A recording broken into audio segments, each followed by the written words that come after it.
Post-millennial, Joy Reid says wanting to have children is part of nationalistic drive towards fascism. What is... I do believe that this election is a litmus test for American tolerance for fascism. Let me play the clip for you. Wasn't she killed by that cop? I do believe that this election is a litmus test for American tolerance for fascism. The elements of fascism are rooted in this nationalistic drive for more babies for the state, for a strongman-driven nation, and a deep sort of state-based religiosity. So I do believe we have a media problem, and we do have some of our media that is leading people toward fascism. The question of America has become too soft and feminine. I think that is it's a fascist litmus test.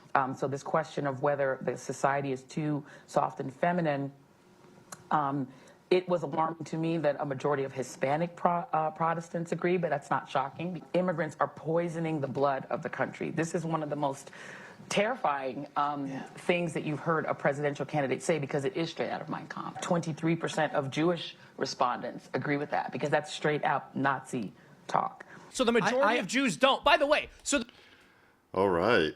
Well, we got a live one today on Tim Pool's podcast. As you just saw, Joy Reid is, mask off. You know, in a way, I love Joy Reid now, because the more people see clips of her saying things like that, the more they will move away, inevitably, from the death cult of leftism. There's just no way around it. The woman is out of her mind.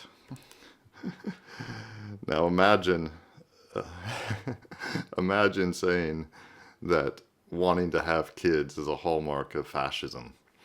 I love this mask off stuff. It just shows you what they want. You know, it really is. It's like all the memes. It is literally like all the memes. You know, you will live in a pod, you will eat the bugs, and you will be happy.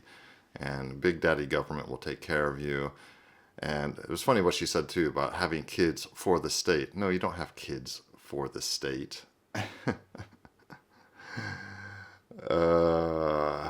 People have kids because they want to have a family. That's the way society has worked for thousands of years. The family, especially in Western civilization, the family is the nucleus of Western civilization.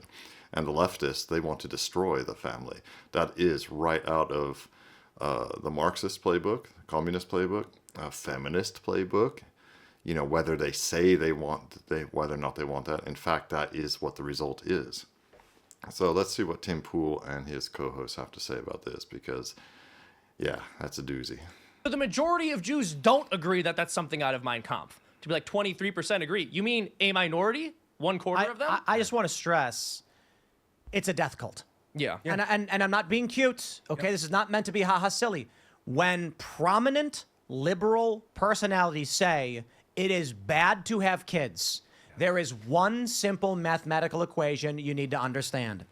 If a society does not have kids, the society ceases to exist in a few generations. Yep. I've said this 100 times before. I mean, they just hate the family. That's all this is. What But is what she's is talking fascism about mean babies. here? They hate No, I know, babies. exactly. And the safest place for a baby to exist is within the confines of a loving marriage, in a productive, happy, healthy family. They hate that. They can't stand that. The fact that she says having more children for the state, that just shows you where her head's at. That's what she thinks the purpose of children are. So when people say they want to have more children, she goes, more kids for the state? No, children belong to their families. But this Yeah, that's a very good point. He's making a good point, this guy. Don't know his name.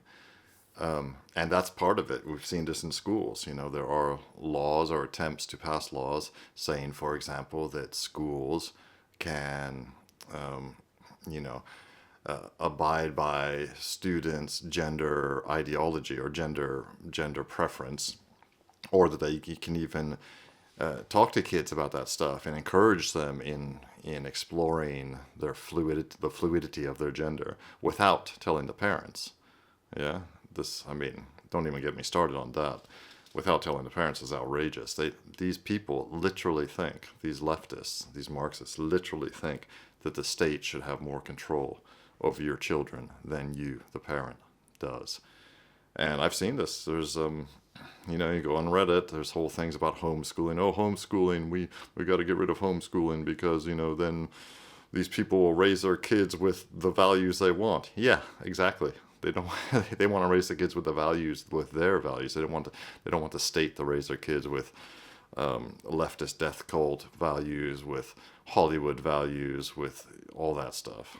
This to is these the people. same Not kind to of them. ideology that says homeschooling is bad, Yep. like not wanting to go. So it's kids for the state if they're allowed to be educated and controlled by the state. But if you just want to have them because you believe your culture is good, you believe your family is good, you think that America's a nice country, and you don't want its birth rates to collapse, then you're a fascist. Well, yeah, politically they're anti-family because a strong family is the greatest threat to a strong state. They're anti-human because they just hate God and they hate everything God created and they hate everything God designed. The humans are made to work a certain way. Life works best when we kind of follow the way God designed it and planned it, and leftists just resent that. That it's all about wanting to be your own God. Yeah, and I'll take it a layer deeper too. Part of what being your own God means is defining your own terms of logic. The reality is, even though, of course, as a Catholic, I believe very strongly and firmly in Scripture and tradition, a lot of the moral rules that we're talking about here are just moral precepts that you can arrive at through pure Natural law. natural logic. Yeah, exactly. So, for example, you don't need to have divine revelation to know that the best place for a child to be raised is within a family, and the best way to ensure that that happens is if you're not promoting sex outside of marriage, et cetera, et cetera. I mean, so many of what we call right-wing or even religious principles are just basic, straightforward logic that you don't actually need Scripture to inform you on. You don't need commandments to honor your father and mother. And for the secular atheists out there who are like, I don't care about the commandments, then I'll throw it to Tony Stark in Captain America Civil War, when they discovered that Bucky Barnes killed Tony Stark's mom, and Captain America says it wasn't him, it's not his fault, and he says, I don't care, he killed my mom. You don't need Scripture to explain to a man that he loves his mother and would kill someone who would dare harm his family. And the reason for it is basic logic and also rooted in science. When human beings survive, they are proving to reality that their strategy worked. When they have kids, they are proving to reality that they have survived beyond themselves. So when the child honors and trusts in their parents, they are inheriting survival traits. This is science, but it's also in Scripture.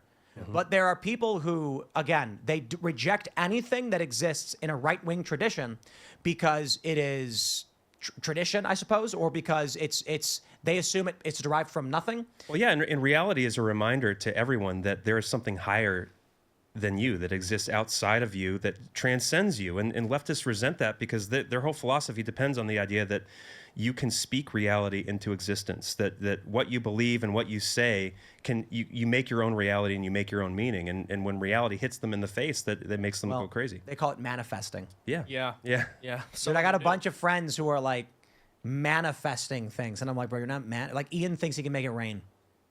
But I mean, even at the political Babylon level, B manifests stuff by writing things in our headlines, and they come true That to is each true. other. Maybe you guys are going to discover a new religion here. But no, I mean, even at the political level, obviously they don't discuss manifesting, but they'll talk about self-ID, which is essentially the same thing. I am just a woman because I've said I'm a woman.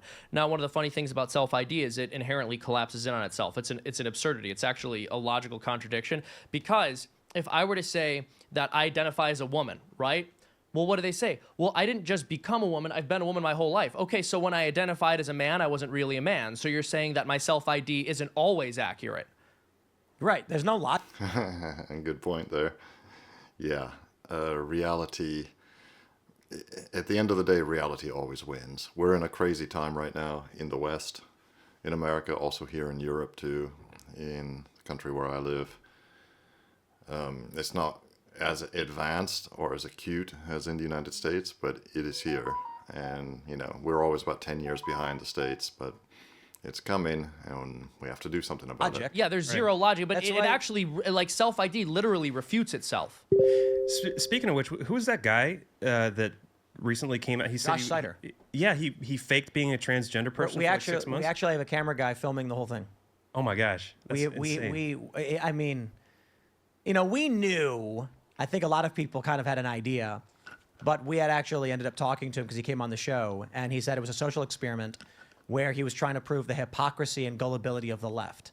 So it was an absurdist character where he's like, obviously a ripped guy who goes to the gym with chest hair and facial hair but wearing lipstick.